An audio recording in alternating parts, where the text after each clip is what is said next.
Welcome back inside the locker room. We're in the Fertitta Football Complex's Players Lounge, and joining me today is good friend, quarterback Doug Brumfield. How you doing, Joe? What's My up? man. What up? What up? We go back since high school, Yeah. senior year, It's a minute. What's that, like 4 years? something like that. Yeah. All right, so I want to talk about high school first. I mean, you're coming from a program that produced Robert Woods, Marquise Lee, Adoree Jackson.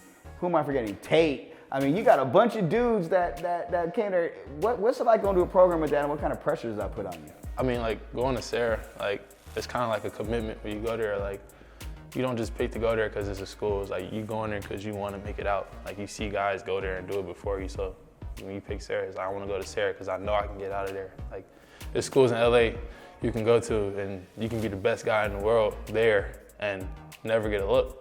You know for sure you're gonna get looks at Sarah, so it's kind of like, it's a challenge. Like, I gotta go every day and compete with these top guys that's there, because one thing about Sarah, you go, you're not gonna be the only guy. Every day you're gonna line up against a 4-star or 5-star to compete against every day at practice. So while I was there, I was going against guys like Max and LV sometimes when he was on defense, Mason Williams, like studs that was challenging us every day. So it's a challenge to definitely prepare me for the next level.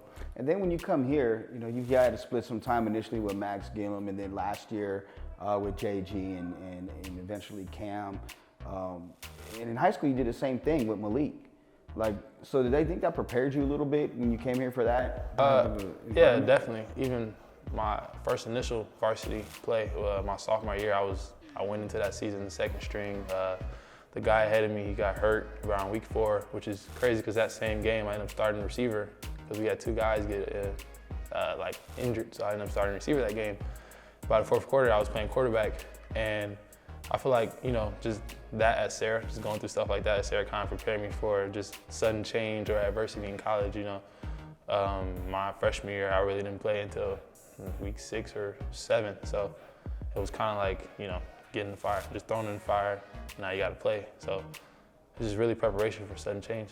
And then like that, I mean, I don't know if you remember, you probably do, after the Hawaii game, or during the game when you got hurt, I texted you and I was like, you good? And you're like, yeah, I'll be all right. Oh yeah. I was in the locker room. They didn't want me to go back out at first, but came back out to support my guys. That's right. right. Injury or whatever, but yeah, it's just, you gotta be able to go through all that adversity and, you know, work through it. Absolutely. So now we look at, you know, where we're at now. You know, earlier in the year, you know, during spring, you made a decision. You decided that, you know, you wanted to test the waters of the transfer portal, and no one's really heard from you in terms of, you know, your reasoning and what was behind it. Let's go ahead, and it's your platform where you can set the record straight. I mean, I felt I had a kind of like a gut feeling, you know. I felt like I could have had an opportunity somewhere else, you know. I wasn't too sure where I wanted to be, wasn't too sure mentally who I was, just really trying to find myself and find my identity as not only as like a football player, but as a man, you know. So I just really took that time just like personally for myself, you know, just to get to know myself and know where I wanted to be. And ironically, I spent a lot of that time with my teammates and my boys outside of the field. So overall, I ended up coming back because I knew like this is my home. I couldn't see myself bonding and going out there and playing with passion with anybody else but these guys. So I knew this is where I needed to be. I ain't gonna lie, man. You know, we had that conversation. I think the day you went in it, and I was touched. You know, and I expressed to you just, for me, you know, what I thought. You know, and I know our relationship is like that. We can be very honest with each other.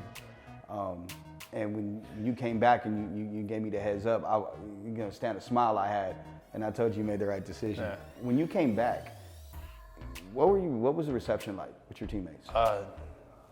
Joyous, you know, they were just happy to bring me back because I was talking, like I said, I was with those guys. So we'd be together on the weekends and we'd be chilling out, you know, and that's all they'd be talking about. Like, we could be around 100 people and they talking about, Doug, we need you back. Like, we want you back. And I'm like, I know, you know, I want to come back. You know, I just got some things I need to figure out here and there.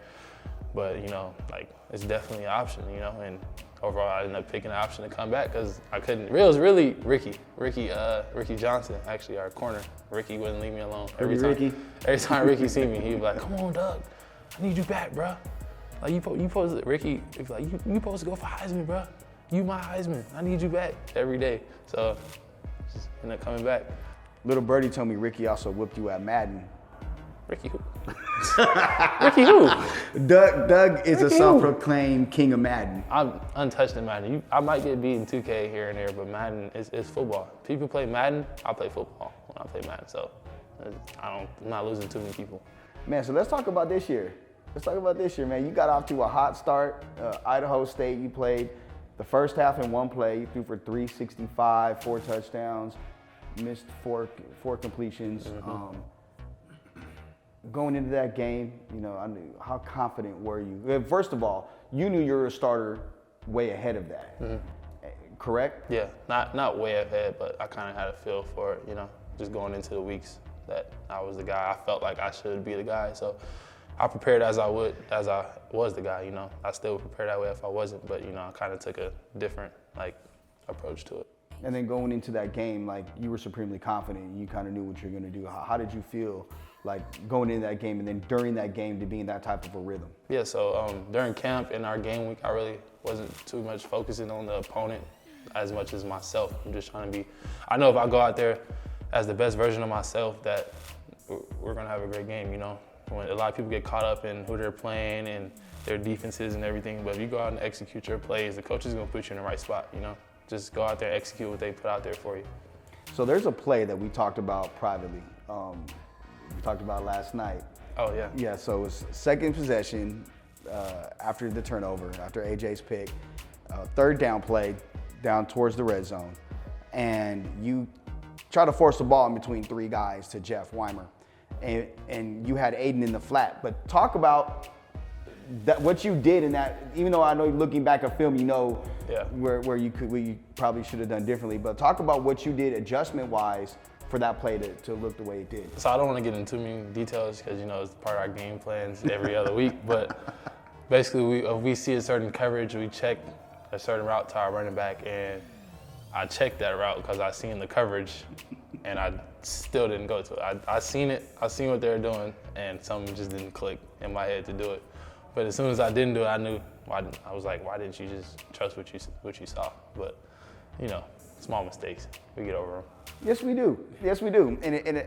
And you guys went to Cal, and what was that experience like for you to go and play in front of those people in that crowd? It was definitely a great experience. Walking into the stadium, it was kind of like my first feeling of being in a college football atmosphere. We have Allegiant, so it's a league stadium. It's not so much of the atmosphere that you would get in a traditional stadium, so it's a little different. But it was a great feeling, playing out there, seeing the fans just get loud and just cheer. It was different, definitely. And them being against us was a different feeling. Okay, but last week we were just winning, everybody in the stadium was cheering for us, and now it's the opposite. We're in a dogfight and the fans is against us, it's loud. It was a different experience for sure. When you played North Texas, you guys, it seems to me like you get into a rhythm quicker when you guys run tempo and you guys go fast. Is that something would be true if I said that? No, yeah, definitely. Our offense, we try to keep our tempo fast pace. We believe we can play at a fast pace and execute, and we don't really think a lot of defense keep up with that, with the calls and everything. So when we get into that rhythm, it's explosive. We got guys that we can get the ball to: Ricky, Kyle, Sin, Jeff, all those guys, Aiden. Everybody out there can do something with the ball in their hands. So when we get those guys moving with tempo, it's just dangerous. And you got into a rhythm, especially in the second quarter. I mean, in that third quarter, though, you had a play where you got loose and you're going towards the end zone, and you did the typical Doug dive, and you looked like a scorpion during it. Okay, so I want to clear it up. I did not dive. I got chopped. He cut my legs out, and he lifted me up. So it looked like I dove. I was really just trying to take the hit and fall forward, but we live to fight another day. Got up with a smile. They called it a touchdown. Went to the sideline and celebrated with my teammates. So, watching it on TV, I didn't know if you're gonna get up. I'm gonna be honest with you, because you laid there for a minute, bruh. No, yeah, I kind of had to lay there and check myself. When you get injury, you really don't feel it until you move or anything. So I kind of laid there, felt my helmet, make sure my neck was good or anything. I was like, All right, I'm good. Let's get up. Let's go. So I do want to ask you something that I asked Coach about. Sliding for first downs. Sliding.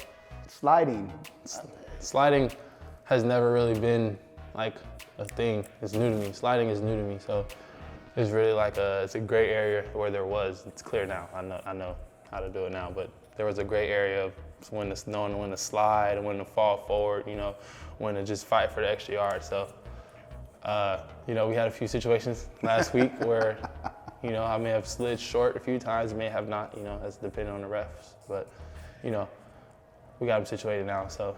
But I think, you know, you say it with a smile, you know, and I know it's something that. Nah, yeah, it's for sure eating at me, for sure. Yeah, and I seen during the game, I seen that, like, you had that look like, oh, the spot again, are you serious? Yeah, it was for sure like a moment, like, come on, like, but self-inflicted, if anything.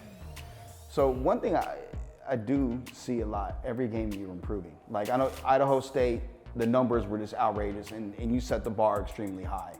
Cal was different because you're playing against, you know, and to their credit, that's a defensive staff that's been together 6 or 7 years, and they do a lot of different things. That was a pretty, I mean, North Texas defense, it's not top tier, but it's not a bottom type of defense. They're a bowl team.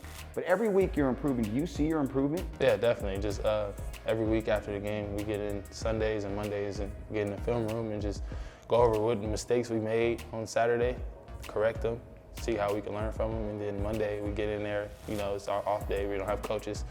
We go in there player-led, watch film on the next opponent, see what we gotta, how can we attack them. You know, this is before we get our game plan. So it's just us players in there thinking about plays that we already know that we can use against them. Like, okay, they run this coverage. I think I go to coach sometimes, like, coach, they run this coverage. I think we can really do this and do that. You know, the cues, we're all in the room spinning stuff off of each other, drawing on the board, you know. So we really take advantage of our time to get ahead on our opponent. All right, serious question. Are there more doors or wheels in the world?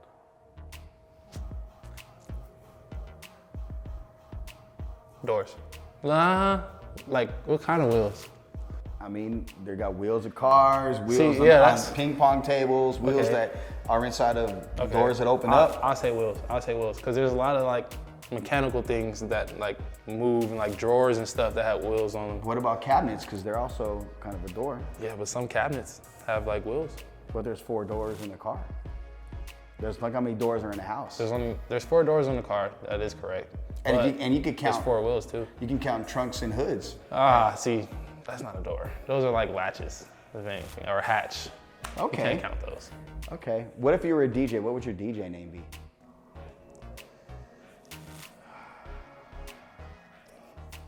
Hard-hitting question. Nah, yeah, that one. I think I have to go with DJ Dougie V for sure. It just rolls off like Dougie V. Dougie V. All right, bro. So you have an opportunity now to talk to everybody that roots for UNLV and whatnot. So go ahead and look at the camera and give them some words of wisdom. A Doug Dart. A Doug Dart. Okay. Some words of wisdom. Whatever, man. Just give them a message. Okay. I'll say to all like our Rebel fans and everybody out there that we appreciate y'all for sticking by us when we was going through those rough seasons and rough patches and everything. We was going 0-6 and just, you know, struggling and not looking as good out there. You know, I just want to say thank you from the players for, you know, still sticking behind us and having our backs. And, you know, we're doing this for y'all and just really thank you, honestly. Ladies and gentlemen, that's Doug Brumfield, the quarterback for UNLV. He's inside the locker room with me, Joe Arrigo, and you're watching it on Franchise Sports Media.